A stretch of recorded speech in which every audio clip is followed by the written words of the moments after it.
أعوذ بالله من الشيطان الرجيم. بسم الله الرحمن الرحيم. يا أيها الذين آمنوا إيهاغ كسانو چه إيمان مراوڑه ليبلونكم الله بشيء من الصيد خامخا امتحان أخلي الله تعالى استاسو بشيء من الصيد پسسی سر دخکارنا تناله ایدیکم چه رسیگی حقیتا لاسو نستاسو ورماحکم او نیزی استاسو لیعلم اللہ دپار دی چخکارکی اللہ تعالی جدا کی اللہ تعالی من یخافه بالغیب هاغی چالر چی یریگی دا اللہ نا بالغیب غائبانا یا بالغیب پزڑ سرا فمن اعتدا بعد ذالک پس چاچ تجاوزو کو بعد ذالک ورست دی حکمنا فلہو عذاب علیم نوی بدد دپار عذاب دردناک یا ایها الذین آمنوا ایهاغ کسانو چی ایمان مراوڑے لا تقتلوا الصید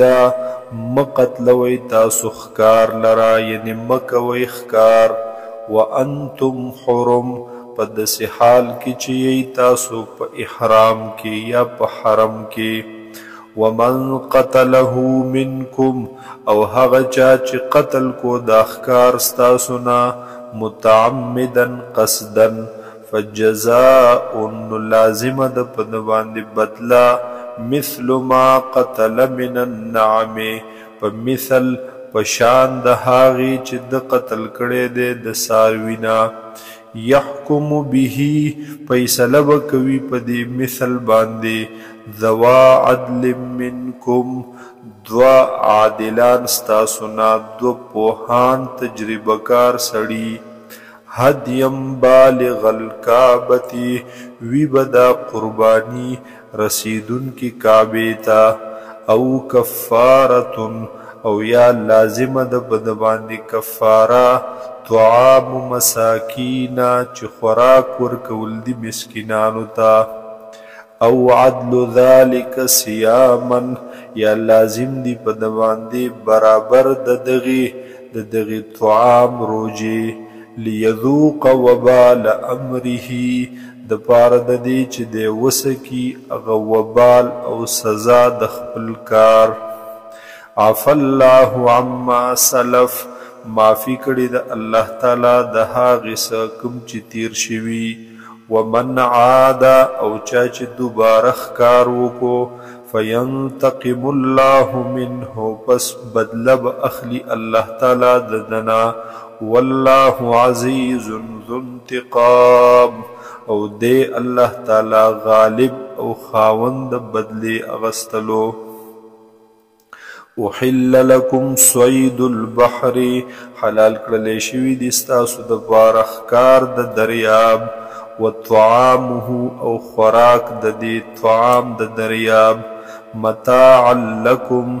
دا د پیدې سامان ستاسو د پاره وللسیارة او د قافلې والا د پاره وحرم علیکم او حرام کړل شوی دی پتا سو باندې صید البر ښکار د وچی ما دمتم حرما ترکم پوری چی یی تاسو په احرام کې واتقوا الله الذی ویریږئ تاسو د الله نا الذی دا الله غزاد دی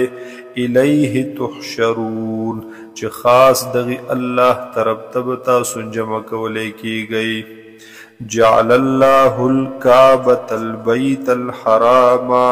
ګرځولې د الله تعالی کعبه چې کور د احترام او د عزت دی قیاما للناس سبب د پاره د ژوند انسانانو والشهر الحرام او میاشت محترمی والهدی او ساروی د قربانی والقلائد او اغا ساروی چه قلاده ورته ورچولی شوی هار یا امیل وغیره ورته پټه دا ورته په غاړه کې ورچولی شوي ذالک لتعلموا دا د دې وجې چې تاسو ته پته ولګي ان الله یعلم چې بېشک الله تعالی پیژني ما هغه فی السماوات وما فی الارض چې په اسمانونو کې دي او هغه چې په ځمکه کې دي وان الله بكل شیء علیم او بېشک الله تعالی دې په هر څیز باندې پوهه عالم اعلموا پوه شئ تاسو ان الله شدید العقاب چې بېشک الله تعالی دې سخت سزا ورکوونکې وان الله غفور رحیم او بېشک الله تعالی دې بخونکې مهربانا ما علی الرسول الا البلاغ نشته دې پر رسول صلی الله علیه وسلم باندې الا البلاغ مگر رسول د پیغام د الله والله يعلم ما تبدون وما تكتمون او الله تعالی پیجنی هاغه څه چې تاسو ښکارا کوي او هاغه څه چې تاسو یې پټوي قلت ورته ووایه اے نبی علیه السلام لا يستوي الخبيث والطيب